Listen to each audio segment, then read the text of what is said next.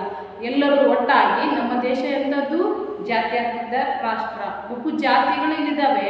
ಎಲ್ಲ ಜಾತಿಗಳ ಆಚರಣೆಗಳಲ್ಲಿ ಎಲ್ಲರೂ ಪಾಲ್ಗೊಳ್ಳಬೇಕೆ, ನಂದು ಮೇಲು ನಿಂದು ಕೀಳು ಅನ್ನುವಂಥ ಭಾವನೆ ಇಲ್ಲ.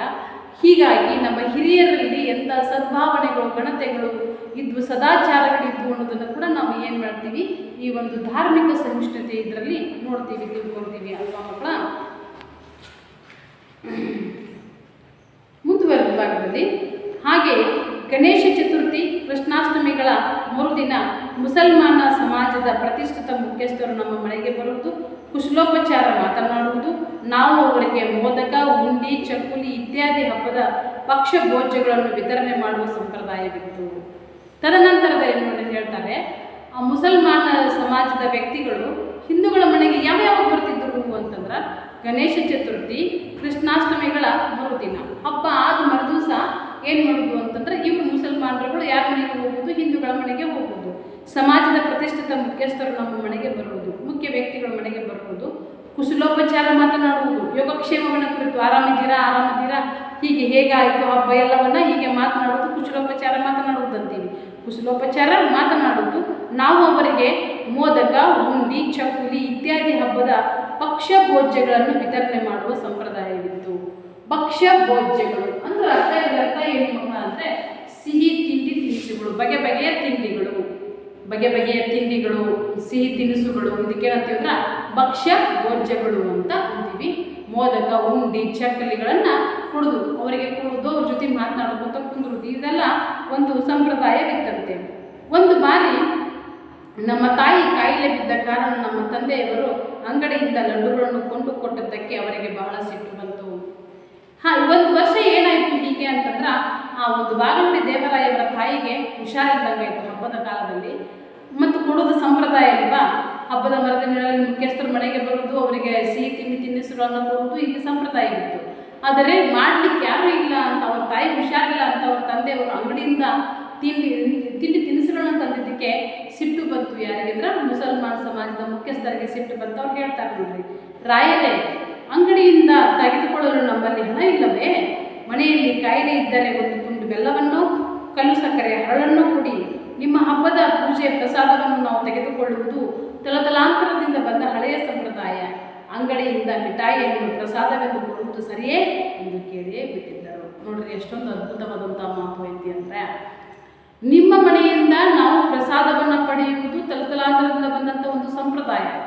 ನೀವು ನಿಮ್ಮ ಮನೆಯಲ್ಲಿ ಹುಷಾರಿಲ್ಲ ಅಂತ ಆಗುವುದಾದರೆ ಇದ್ದರೆ ನೀವು ನಿಮ್ಮ ಮನೆಯಲ್ಲಿರುವಂಥ ಕಲ್ಸಕ್ಕರೆಯನ್ನು, ಬೆಲ್ಲದ ತುಂಡನ್ನು ಕೊಟ್ಟರು ಅದನ್ನೇ ಪ್ರಸಾದ ಅಂತ ಪಡ್ಕೊಂಡು ಹೋಗ್ತಿದ್ವಿ. ನೀವ್ಯಾಕೆ ಅಂಗಡಿಯಿಂದ ಮಿಠಾಯಿಗಳನ್ನು ತರಕ್ಕೆ ಹೋದ್ರಿ? ಅಂಗಡಿಯಿಂದ ಮಿಠಾಯಿಗಳನ್ನು ಕೊಡ್ಕೊಳ್ಳಲು ನಮ್ಮಲ್ಲಿ ದುಡ್ಡಿಲ್ವಾ? ಆಗೋದಿಲ್ಲ ನಮ್ಮ ಕಡೆ, ನೀವ್ಯಾಕೆ ಅಂತ ತರಕ್ಕೆ ಹೋದ್ರಿ ಅನ್ನುವಂಥ ಎಂಥ ಅದ್ಭುತವಾದಂಥ ಮಾತನ್ನು ಮುಸಲ್ಮಾನ ಸಮಾಜದ ಮುಖ್ಯಸ್ಥರು ಹೇಳ್ತಾರಲ್ವ ಮಕ್ಕಳ. ನಿಜ. ಅಂದರೆ ನಿಮ್ಗೆ ಹುಷಾರಿರಲಿಲ್ಲ ಅಂತಂದರೆ ನೀವು ಅದನ್ನೆಲ್ಲ ತೊಂದರೆ ತೊಗೊಳಕ್ಕೆ ಹೋಗ್ಬಾರ್ದು. ಬರೀ ಕಲ್ಸಕ್ರೆಯನ್ನು ಬೆಲ್ಲವನ್ನು ಕೊಟ್ಟರೆ ಅದನ್ನ ಪ್ರಸಾದವನ್ನು ಪಡ್ಕೊಂಡು ಹೋಗ್ತೀವಿ ನಾವು ಅನ್ನುವಂಥ ಒಂದು ಉದಾರತೆಯ ದೊಡ್ಡ ಮನಸ್ಸು, ಒಳ್ಳೆಯ ಗುಣವನ್ನು ನಾವೇನು ಮಾಡ್ತೀವಿ ಅಂದ್ರೆ ಈ ಒಂದು ಸಂಭಾಷಣೆ ಮೂಲಕ ಏನು ಮಾಡ್ತೀವಿ, ತಿಳ್ಕೊತೀವಿ ಮಕ್ಕಳ. ಹೌದಲ್ವಾ? ಹಾಗೆ ನಾವು ಕೂಡ ಮನೆಗೆ ಬಂದಿರ್ತಾರೆ ಅತಿಥಿಗಳು, ಹುಷಾರಿಲ್ಲ ಕಷ್ಟಪಟ್ಟು ಮಾಡುವಂಥದ್ದು ಏನಿಲ್ಲ. ಅವರು ಕೂಡ ಮಾಡಿಲ್ಲ ಅಂತೂ ಯಾಕೂ ಕೇಳುವುದೂ ಇಲ್ಲ. ಸಮಸ್ಯೆಗಳನ್ನು ಅರ್ಥ ಮಾಡ್ಕೊಂಡು ಹೋಗ್ತಿರ್ತಾರೆ.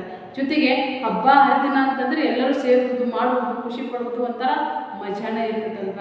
ಇಂಥ ಆಚರಣೆಗಳು ಈಗಲೂ ಇರಲಿ ಅನ್ನುವಂಥ ನಮ್ಮ ಆಶಯವಾಗಿದೆ. ಮುಂದೆ ಬಂದು ನೋಡುವ, ಅದು ಹೇಗೆ ಇರಲಿ, ಅಬ್ದುಲ್ ರಹೀಮನಿಗೆ ಮಗ್ಗದ ಸಾಹೇಬ ಎಂದು ಹೇಳಿದರೆ ಬಹು ಸಿಟ್ಟು ಬರುತ್ತಿತ್ತು. ಆ ಧಾರ್ಮಿಕ ಸಂಪ್ರದಾಯ ಆಚರಣೆಗಳು ಹೇಗೆ ಇರಲಿ, ಈಗ ಕತೆಗೆ ಬರ್ತಾರೆ ನಮ್ಮ ಲೇಖಕರ ಕಥೆಯನ್ನು ಹೇಳ್ತಾರೆ. ಅಬ್ದುಲ್ ರಹೀಂ ಸಾಹೇಬನಿಗೆ ಮಗದ ಸಾಹೇಬ ಅಂದ್ರೆ ಸಿಟ್ಟು ಬರ್ತಿತ್ತು. ಯಾಕೆ ಸಿಟ್ಟು ಬರ್ತಿರ್ಬೇಕು? ಅವ್ರ ಮಟ್ಟನಕ್ಕಿದ್ದಂಥ ಹೆಸರು ಹೌದು, ಅವ್ರು ತಲತಲಾಂತರದಿಂದ ಅದನ್ನೇ ಮಾಡ್ಕೊಂಡು ಬಂದರೆ, ಆದರೂ ಅವ್ರಿಗೆ ಯಾಕೆ ಸಿಟ್ಟು ಬರ್ತೈತಿ ಅನ್ನೋದನ್ನು ನೋಡೋಣ. ರಹೀಮನಿಗೆ ಮಗದ ಸಾಹೇಬ ಎಂದು ಹೇಳಿದರೆ ಬಹು ಸಿಟ್ಟು ಬರುತ್ತಿತ್ತು. ಅನಿಷ್ಟ, ಮಗ್ಗದ ಹೆಸರತ್ತ ಬೇಡಿ, ಮಗ್ಗ ಅಲ್ಲ ಕೊರಳಿಗೆ ಹಗ್ಗ ಎಂಬುದು ಆತನ ನಿರಾಶೆ ರೋಷಗಳ ಉದ್ಗಾರವಾಗಿತ್ತು. ಯಾಕಪ್ಪ ಮಗ್ಗದ ಮೇಲೆ ಅವ್ರು ಸಿಟ್ಟು ಬಂದಿರಬೇಕು? ಅದು ಅನಿಷ್ಟ ಅಂತ ಯಾಕೆ ಬಂದಿರಬೇಕು? ಮಗ್ಗ ಅಲ್ಲ ಕೊರಳಿಗೆ ಹಗ್ಗ ಅಂತ ಯಾಕೆ ಬಂದಿರಬೇಕು? ಯಾಕಂದಿರಬೇಕು ಮಕ್ಕಳ? ಯಾಕಂದಿರಬೇಕು ಅಂದ್ರೆ ಅದರಿಂದ ಅವನಿಗೆ ಏನಾಗಿರ್ಬೋದು, ನೋವು ಉಂಟಾಗಿರ್ಬೋದು, ಅದರಿಂದ ಅವನಿಗೆ ಕಷ್ಟ ಕಾರ್ಪಣ್ಯಗಳು ಬಂದಿರ್ಬೋದು. ಹಾಗಾಗಿ ಆ ಒಂದು ಮಗ್ಗದ ಮೇಲೆ ಆ ವ್ಯಕ್ತಿಗೆ ಏನಾಗೈತಿ, ನಿರಾಶೆ, ರೋಷ, ಸಿಟ್ಟು ಎಲ್ಲವೂ ಬಂದಿವೆ ಅಲ್ವಾ. ಯಾವುದನ್ನು ನಂಬಿರ್ತೀವೋ ಆ ನಂಬಿಕೆಯಿಂದ ನಮ್ಮನ್ನು ನಡೆಸ್ಕೊಂಡು ಜೀವನ ನಡೆಸ್ಕೊಂಡು ಹೋದ್ರನ್ನ ಪೂಜನೀಯ ಭಾವನೆಯಿಂದ ಪೂಜೆ ಮಾಡ್ತೀವಿ. ಯಾವುದನ್ನು ನಂಬಿರ್ತೀವಿ ಅದರಿಂದ ನಮಗೇನು ಆಗುವುದಿಲ್ಲ ಅನ್ನೋದು ಅದರಿಂದ ಏನಾಗ್ತದೆ, ನಮಗೆ ಭಯಂಕರವಾದಂಥ ಸಿಟ್ಟು, ಕೋಪ, ನಿರಾಶೆಗಳೆಲ್ಲವೂ ಬರ್ತಾವೆ ಅಲ್ವಾ ಮಕ್ಕಳ. ಹಾಗಾದರೆ ಇಲ್ಲಿ ಆದದ್ದು ಅಷ್ಟೇ. ಏನು ಅಂತಂದರೆ ಇವನಿಗೆ ಸಿಟ್ಟು ಬರಲಿಕ್ಕೆ ಕಾರಣ ಏನು ಅಂತಂದರೆ ಅದರಿಂದ ಅವನಿಗೆ ಏನಾದರೂ ತೊಂದರೆ ಆಗಿರ್ಬೋದು, ತಾಪತ್ರೆ ಆಗಿರ್ಬೋದು. ಹಾಗಾಗಿ ಅದು ಮಗ್ಗ ಅಲ್ಲ ಕೊರಳಿಗೆ ಹಗ್ಗ ಅಂತ ಹೊಂದಿರ್ಬೋದು. ಏಕೆಂದರೆ ಮುಂದೆ ಕತೆ ಹೇಳ್ತಾರೆ, ಯಾಕೆಂದಿರ್ಬೋದು, ಏನಾಗಿರ್ಬೋದು ಅವನಿಗೆ ಈ ಥರನಾಗಿ ರೋಷ ಸಿಟ್ಟುಗಳಿಂದ ಮಾತನಾಡಲಿಕ್ಕೆ ಏನು ಸಮಸ್ಯೆ ಆಗಿರ್ಬೋದು ಅನ್ನೋದನ್ನು ಹೇಳ್ತಾರೆ ನೋಡ್ರಿ. ಏಕೆಂದರೆ ಅವನ ಅಜ್ಜನ ಕಾಲದಲ್ಲಿ ಬ್ರಿಟಿಷರು ಅಗ್ಗದ ವಿಲಾಯಿತಿಯ ಮಿಲ್ಲಿನ ಬಟ್ಟೆಗಳನ್ನು ನಮ್ಮ ದೇಶದಲ್ಲಿ ಹೇರಿಬಿಟ್ಟರು. ಮಿಲ್ಲಿನ ಬಟ್ಟೆಗಳು, ಯಂತ್ರದಿಂದ ತಯಾರಾದಂಥ ಬಟ್ಟೆಗಳನ್ನು ನಮ್ಮ ದೇಶದಲ್ಲಿ ತಂದುಬಿಟ್ರು. ವಿಲಾಯಿತಿಯಿಂದ ಕಡಿಮೆ ದರದಲ್ಲಿ, ವಿಲಾಯಿತಿ ಅಂದ್ರೆ ಕಡಿಮೆ ದರದಿಂದ ಹೊರದೇಶದಿಂದ ಮಿಲ್ಲಿನ ಬಟ್ಟೆಗಳನ್ನು ತಂದು ನಮ್ಮ ದೇಶದಲ್ಲಿ ಮಾರಾಟರು.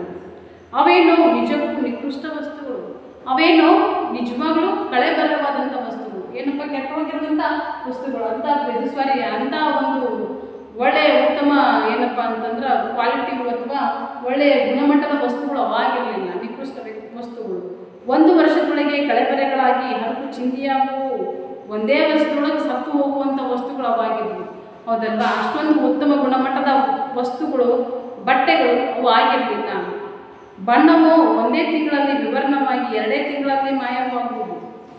ಬಟ್ಟೆನೂ ಕೂಡ ಉತ್ತಮವಾದಂಥ ಒಂದು ಗುಣಮಟ್ಟದ್ದಾಗಿರಲಿಲ್ಲ. ಹಾಗೆ ಬಣ್ಣನೂ ಕೂಡ 1 ತಿಂಗಳಲ್ಲಿ ಮಾಸಿ ಹೋಗಿ 2 ತಿಂಗಳಲ್ಲಿ ಮಾಯವಾಗುವಂಥದ್ದಾಗಿತ್ತು. ಆದರೆ ಜನರಿಗೆ ಏನು ಬೇಕಾಗೈತಿ, ಅಂಥ ಬಟ್ಟೆನೇ ಬೇಕಾಗೈತಿ, ಅಗ್ಗದ ಬಟ್ಟೆನೇ ಬೇಕಾಗೈತಿ. ಉತ್ತಮ ಗುಣಮಟ್ಟದ ಬಟ್ಟೆಗಳು ಯಾರಿಗೆ ಬೇಡವೇ ಬೇಡಾಗೈತಿ. ಕೈಯಿಂದ ಮಗದಿಂದ ತಯಾರಿಸಿದಂಥ ಬಟ್ಟೆ ಉತ್ತಮವಾದಂಥ ಬಟ್ಟೆ, ಹೌದಾ?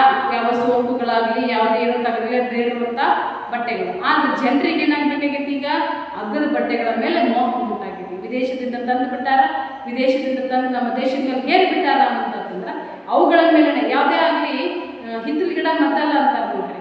ನಮ್ಮಲ್ಲಿ ಇರುವಂಥ ಬಟ್ಟೆಗಳು, ನಮ್ಮಲ್ಲಿರುವಂಥ ಉತ್ತಮ ಗುಣಮಟ್ಟದ ವಸ್ತುಗಳ ಮೇಲೆ ನಮಗೇನು ಮೋಹ ಕಡಿಮೆ ಆಗ್ತೈತಿ.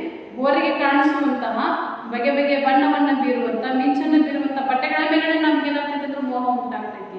ಇವು ಕಾಟನ್ ಬಟ್ಟೆಗಳು, ಖಾದಿ ಬಟ್ಟೆಗಳು ಏನು ಒಳ್ಳೆಯದು ಅಂತ, ಅದು ಯಾವುದೇ ರೀತಿ ಸೋಂಕು ಉಂಟಾಗೋದಿಲ್ಲ, ತುರಿಕೆ ಉಂಟಾಗೋದಿಲ್ಲ, ದೇಹಕ್ಕೆ ಉಷ್ಣಾಂಶಗಳು ಹೀರ್ಕೊಂತೈತಿ, ಬಣ್ಣ ಹೋಗುವುದಿಲ್ಲ, ಅದು ಇದು ಹತ್ತಿ ಬಟ್ಟೆ ಒಳ್ಳೆಯದು ಅಂತ. ಆದರೆ ಹತ್ತಿ ಬಟ್ಟೆನ ಯಾರು ಹಾಕ್ಕೊಂತಾರೆ? ಈಗಂತೂ ಬಗೆ ಬಗೆಯ ವಿಜ್ಞಾನ ಮತ್ತು ತಂತ್ರಜ್ಞಾನದ ಆವಿಷ್ಕಾರದ ಫಲದಿಂದಾಗಿ ಎಷ್ಟೆಷ್ಟೋ ಬಗೆ ಬಗೆಯ ಬಟ್ಟೆಗಳು ಬಂದುಬಿಟ್ಟಾವೆ.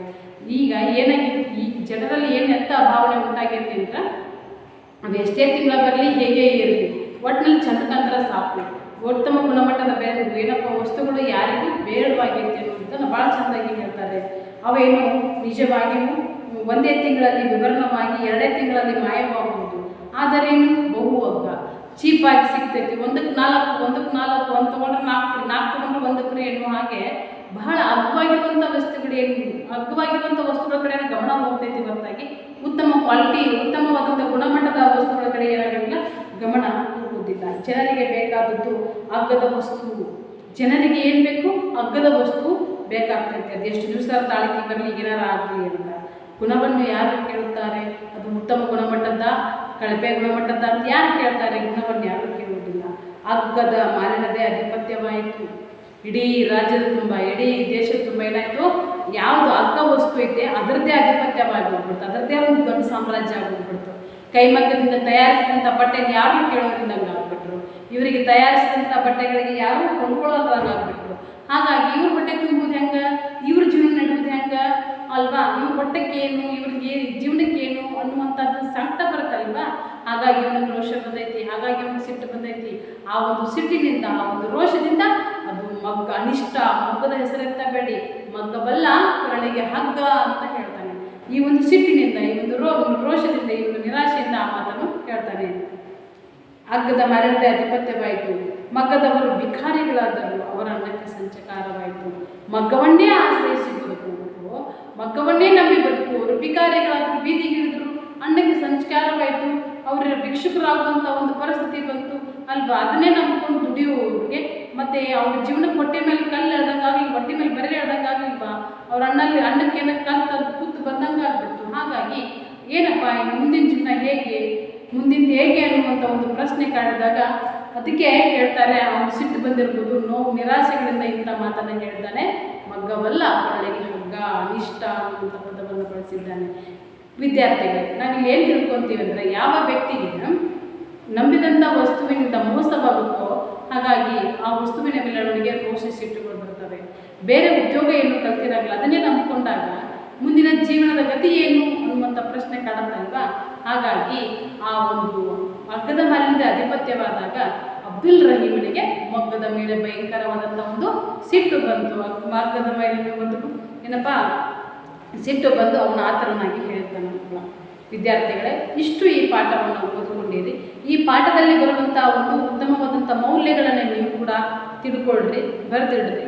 ಇಂತಹ ಏನಾದರೂ ಧಾರ್ಮಿಕ ಸಂಸ್ಕೃತಿಗೆ ಹೆಸರಾಗಿರೋ ಅಥವಾ ನೀವು ನೋಡಿರುವಂಥ ನಿದರ್ಶನಗಳು ಏನಾದಿದ್ರೂ ಬರೆದು ತನ್ನಿ. ನಾಳೆ ಮತ್ತೆ ಮುಂದುವರೆದ ಒಂದು ಭಾಗವನ್ನು ನಾಳೆ ನೋಡುವ.